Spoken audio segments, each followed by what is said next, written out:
한국 청년들이 캄보디아 범죄 조직의 집단으로 끌려가 고문 및 피살된 사건. 처음에는 단순히 취업난에 시달리던 청년들이 일자리를 찾아 캄보디아로 갔다가 범죄 조직에 감금당한 피해자로만 보였습니다. 하지만 사건이 전개되면서 충격적인 진실들이 드러나기 시작했죠. 이 청년들이 단순한 피해자가 아니라 한국의 어르신들을 상대로 보이스피싱과 로맨스 스캠을 저지른 가해자이기도 했다는 사실이 밝혀졌습니다. 지난 10월 18일 대한항공 전세기를 타고 인천공항에 도착한 64명의 한국인들. 그들은 공항에 내리자마자 경찰에 의해 피의자로 체포되었습니다. 그런데 이 사건은 단순히 64명의 청년들만의 문제가 아니었습니다. 국가정보원에 따르면 캄보디아 범죄 단지에는 아직도 1000명 이상의 한국 청년들이 남아있을 것으로 추정되고 있죠. 심지어 대다수는 귀국 송환까지 거부하고 있습니다. 도대체 캄보디아에서 무슨 일이 벌어지고 있는 걸까요? 오늘은 캄보디아 범죄 커넥션의 충격적인 실체와 그 배후에 숨겨진 어두운 진실을 파헤쳐 보겠습니다. 먼저 이 청년들이 어떻게 캄보디아까지 가게 되었는지부터 살펴볼까요? 대부분은 온라인 광고나 지인의 추천을 통해서였습니다. 해외에서 일하면 큰 돈을 벌 수 있다. 이런 달콤한 제안에 역대 최악의 취업난에 시달리던 청년들이 혹했던 겁니다. 특히 소멸 위기 지역에 거주하는 소외된 청년들이 주요 타깃이었죠. 그렇게 캄보디아에 도착한 청년들을 기다리고 있던 건 지옥 같은 현실이었습니다. 높은 담장과 철조망으로 둘러싸인 범죄 단지. 그곳에서 그들은 한국인들을 상대로 보이스피싱과 로맨스 스캠을 하도록 강요받았습니다. 로맨스 스캠의 실체는 더욱 치밀했습니다. 부산지법에서 최근 선고된 사건을 보면 그 수법을 알 수 있는데요.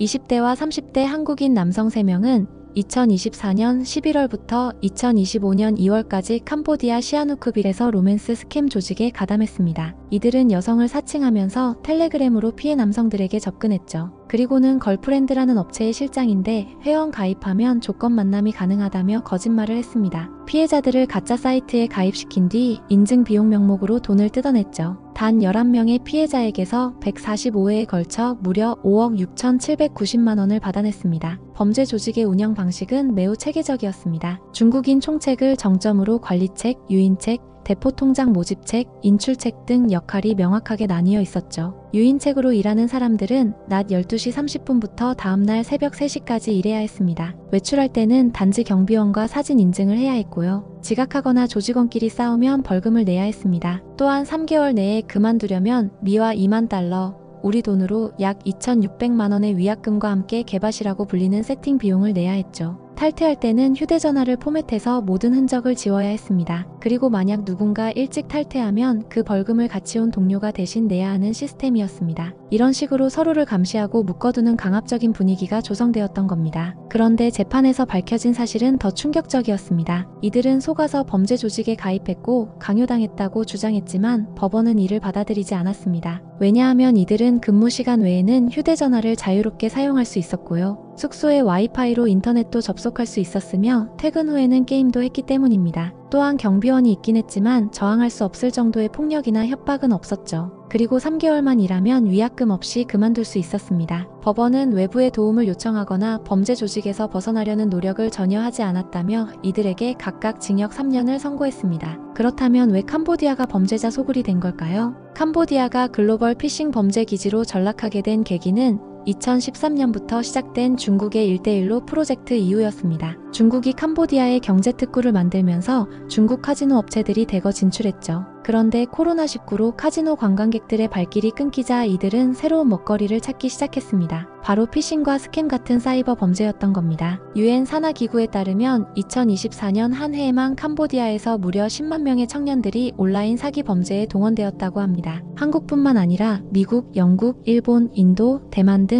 전 세계의 청년들이 피해자이자 가해자가 되었죠. 그리고 이 모든 범죄 조직의 정점에 프린스 그룹이라는 거대 기업이 있었습니다. 프린스 그룹의 회장 천즈는 1987년 중국 푸젠성 출신으로요. 캄보디아 재계 1위의 거물이었죠. 그는 1985년 이후 40년째 캄보디아를 지배해온 훈센 전 총리와 그의 아들 훈마네트 현 총리의 고문으로 활동하면서 엄청난 부를 축적했습니다. 부패한 독재 권력의 비호 아래 카지노와 부동산 사업으로 급성장한 겁니다. 미국 법무부의 기소장에 따르면 천즈는 2015년부터 프린스 그룹의 창립자이자 회장으로서 30개국 이상에서 수십 개의 사업체를 운영했습니다. 겉으로는 부동산 개발, 금융 서비스, 소비자 서비스에 주력하는 정상적인 기업처럼 보였죠. 하지만 비밀리에 천즈와 그의 경영진은 프린스 그룹을 아시아 최대 규모의 초국가적 범죄 조직으로 키워왔던 겁니다. 미국과 영국은 이미 발빠르게 조사에 착수해왔고 10월 14일 드디어 천지에 대한 심판의 날이 왔습니다. 미국 법무부와 재무부가 프린스 그룹 회장 천지를 초국가적 범죄 조직으로 지정하고 전신 사기 공모 및 자금 세탁 공모 혐의로 기소한 겁니다. 거기다가 미국 법무부는 천지가 관리하는 암호화폐 지갑에서 약 12만 7,271개의 비트코인을 압류했죠. 이는 약 150억 달러 규모로 미국 역사상 최대 규모의 몰수 조치였습니다. 천지는 유죄 판결을 받으면 최대 40년의 징역형에 처해질 수 있습니다. 또한 미국 재무부는 천지와 146개의 관련 개인 및 단체에 제재를 가했고요.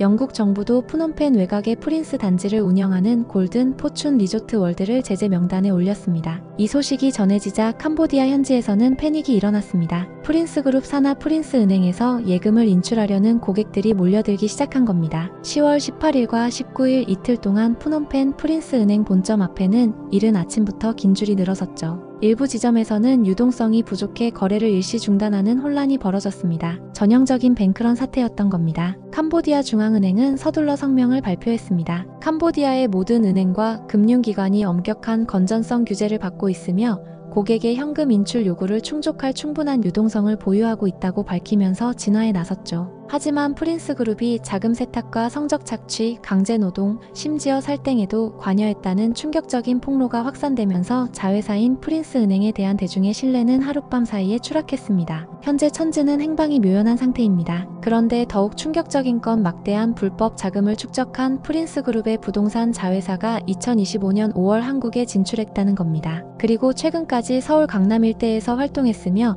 2023년 강남 마약 음료 사건과도 연루되었다는 정황이 포착되었습니다. 캄보디아 범죄 조직의 마수가 한국 청년을 노렸을 뿐만 아니라 한국 본토까지 노린 것으로 볼 수 있죠. 서범수 의원은 10월 17일 국회 국정감사에서 프린스 그룹과 계열사의 한국 거점을 파악하고 부동산 구입 내역, 자금 출처, 해외 송금 내역, 암호화폐 거래 내역 등을 분석해 조속히 범죄 관련 자산을 동결하라고 촉구했습니다. 이에 유재성 경찰청장 직무대행은 프린스 그룹 수사를 검토하겠다고 답변했죠. 그런데 한국 정치권도 무풍지대일까요? 그동안 한국 여야 정치권과 캄보디아를 둘러싼 의혹이 줄곧 제기되어 왔습니다. 먼저 문재인 정부 시절 라인펀드 투자금 중 1억 달러, 당시 약 1250억 원이 캄보디아 리조트 개발 투자금 명목으로 흘러들어갔으나 진상이 제대로 밝혀지지 않았습니다. 그리고 윤석열 정부 시절에는 통일교가 추진한 캄보디아 메콩강 프로젝트에 국책은행이 1700억 원을 지원하기로 결정했는데요. 그 과정에서 통일교 측 인사가 김모 씨에게 청탁했다는 의혹이 제기되어 현재 수사 중입니다. 자칫 캄보디아 범죄 커넥션이 한국 정치권을 강타할 수도 있는 상황인 겁니다. 인천공항에 도착한 64명의 송환은 사태의 끝이 아니라 문제 해결의 시작일 뿐입니다. 이들은 범죄 조직에 감금된 피해자이면서